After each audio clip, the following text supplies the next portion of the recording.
बिस्मिल्लाहिर्रहमानिर्रहीम। अस्सलामुअलैकुम वीवर्स। मैं उम्मीद करता हूँ आप तमाम स्टूडेंट्स खैरियत से होंगे। मैं आपका computer science instructor Shahbaz Ali और मैं आपको वेलकम करता हूँ आपके अपने चैनल डिजिटल एजुकेशन पर।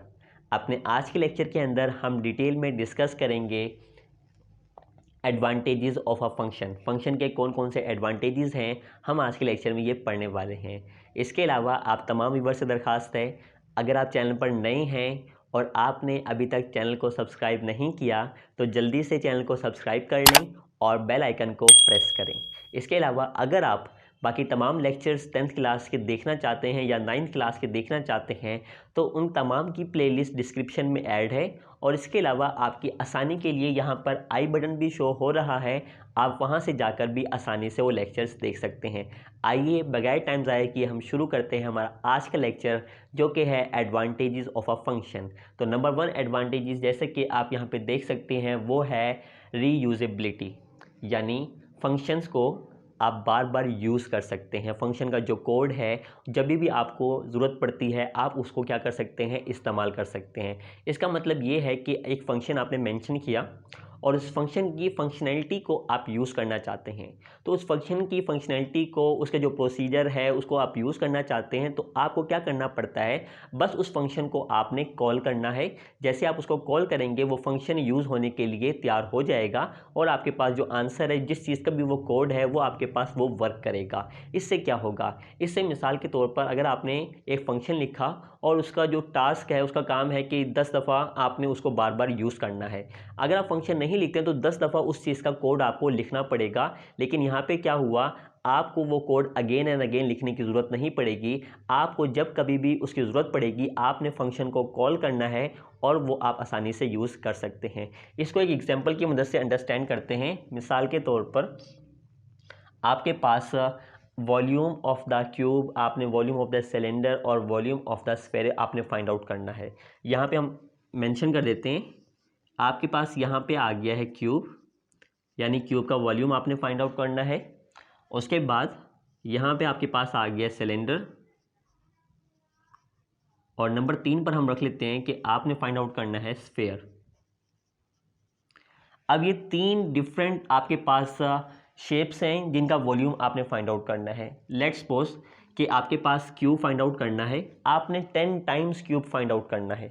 अब इसके लिए क्या होगा, क्या आप जिसका कोड है वो 10 दफ़ा मेंशन करेंगे? नहीं, आप क्या करेंगे, एक दफ़ा सिर्फ इसका जो फंक्शन है वो एक दफ़ा अपने प्रोग्राम के अंदर राइट कर देंगे। जब आप इसका फंक्शन एक दफ़ा राइट कर देंगे तो जब कभी भी आपको इसको यूज़ करने की ज़रूरत होगी, इसकी फंक्शनैलिटी को आप यूज़ करना चाहते हैं, तो आपने जस्ट फंक्शन को कॉल करना है और आप जितनी मर्ज़ी दफ़ा चाहें उसको आसानी के साथ यूज़ कर सकते। ये होती है रीयूजेबिलिटी, आप उसको बार बार यूज़ कर सकते हैं। सेम यही बात इसके लिए है, सिलेंडर के लिए भी यही बात है और स्फेरिकल शेप के लिए भी यही बात है। ये आपने 2 और ये आपका तीसरा फंक्शन आपने राइट कर दिया। आप जब कभी चाहें इसको यूज़ आसानी से कर सकते हैं।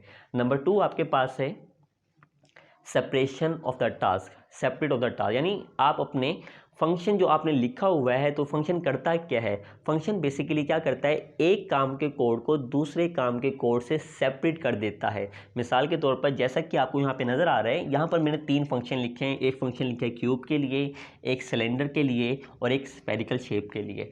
अब ये जो कोड है ना, क्यूब का जो कोड है वो सिलेंडर के कोड से और स्फेरिकल शेप के कोड से डिफरेंट है, यानी सेपरेट है। इसका इससे कोई वास्ता नहीं है। इसका एक फ़ायदा ये भी है कि मिसाल के तौर पर हमारे प्रोग्राम के अंदर कहीं प्रॉब्लम आती है तो हमें पूरा के पूरा जो कोड है वो चेक करने की ज़रूरत नहीं है, हम सिर्फ उस हिस्से को चेक करते हैं जहाँ पे हमारे पास प्रॉब्लम है।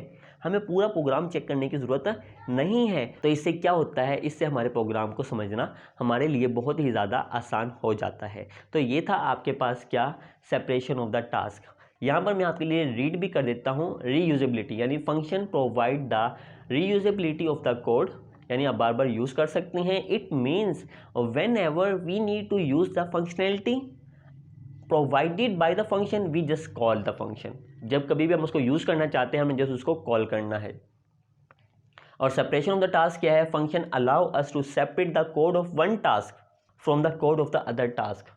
सेपरेशन से यह होता है कि एक फंक्शन का जो कोड है वो दूसरे फंक्शन के जो कोड है उससे क्या हो जाता है, अलग अलग हो जाता है, अलहदा हो जाता है। नंबर 3 पर यहाँ पे आपके लिए मेंशन है handling the complexity of the problem, यानी अपने जो प्रॉब्लम है उसकी कॉम्प्लेक्सिटी को आप आसानी से क्या कर सकते हैं, हैंडल कर सकते हैं। क्यों? क्योंकि अगर देखें कि हम अपना जो पूरा के पूरा जो प्रोग्राम है वो एक सिंगल प्रोसीजर से लिखते हैं, एक ही तरीक़ेकार से हम लिखते हैं, तो इससे क्या होगा, अपने प्रोग्राम को मैनेज करना, अपने प्रोग्राम को संभालना, उसकी देखभाल करना, उसको समझना आपके लिए बहुत ज़्यादा क्या हो जाएगा, मुश्किल हो जाएगा। तो उसके लिए आप क्या करते हैं, अपने पूरे प्रोग्राम को मल्टीपल फंक्शंस के अंदर डिवाइड कर देते हैं, जिससे क्या होता है, उसकी जो कॉम्प्लेक्सिटी है वो क्या हो जाती है, रिड्यूस हो जाती है। जैसे कि यहाँ पे हमने इस अपने प्रोग्राम को 3 हिस्सों में डिवाइड कर दिया है, तो इससे क्या होगा, इस पूरे प्रोग्राम को मैनेज करना हमारे लिए बहुत ज़्यादा आसान हो जाएगा। रीडेबिलिटी, क्योंकि आप देखें कि आपने अपने प्रोग्राम को मल्टीपल फंक्शंस के अंदर डिवाइड कर दिया है, क्योंकि वो मल्टीपल फंक्शंस हैं, तो इसका मतलब ये है उसको रीड करना आपके लिए बहुत ज़्यादा आसान हो जाता है, उसको अंडरस्टैंड करना आपके लिए बहुत ज़्यादा आसान हो जाता है। यानी अगर ये कोड, इतना पूरा कोड समझने की बजाय अगर इतना से लिखा हुआ है, तो पहले आप ये समझ लें, इसको रीड कर लें, इसको अंडरस्टैंड कर लें, फिर इस पर आ जाएं और फिर सो ऑन इस पर आ जाएं। तो इससे क्या होगा, आपके लिए ये रीड करना बहुत ज़्यादा आसान हो जाएगा। तो प्यारे बच्चों, ये था हमारा आज का लेक्चर, जिसके अंदर हमने डिस्कस किया advantages of a function. Number 1 advantages हमने पढ़ा रीयूजेबिलिटी, यानी आप चाहें जितनी मर्जी दफ़ा अपने फंक्शन को यूज़ कर सकते हैं। नंबर 2 हमने डिस्कस किया सेपरेशन ऑफ द टास्क, क्या होता है, एक फंक्शन का जो कोड है वो दूसरे फंक्शन से कोड से सेपरेट होता है।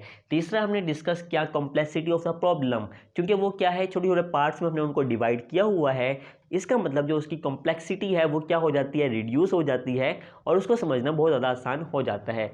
नंबर 4 पर है रीडेबिलिटी, क्योंकि आपका जो प्रोग्राम है वो मल्टीपल फंक्शंस के अंदर आपने डिवाइड कर दिया है, तो इसका मतलब उसको रीड करना आपके लिए बहुत ज़्यादा आसान हो जाता है। तो प्यारे बच्चों, ये था हमारा आज का लेक्चर, जिसके अंदर हमने डिस्कस किया एडवांटेजेस ऑफ अ फंक्शन। मैं उम्मीद करता हूं कि मेरा आज का लेक्चर आपको पसंद आया होगा। अगर आपको मेरा आज का लेक्चर पसंद आया है और इससे आपकी हेल्प हुई है, तो वीडियो को लाइक करें, अपने तमाम फ्रेंड्स के साथ इसको शेयर करें। मुझे अपनी दुआओं में याद रखिएगा। मेरी अगली वीडियो तक के लिए अल्लाह हाफिज़, टेक केयर।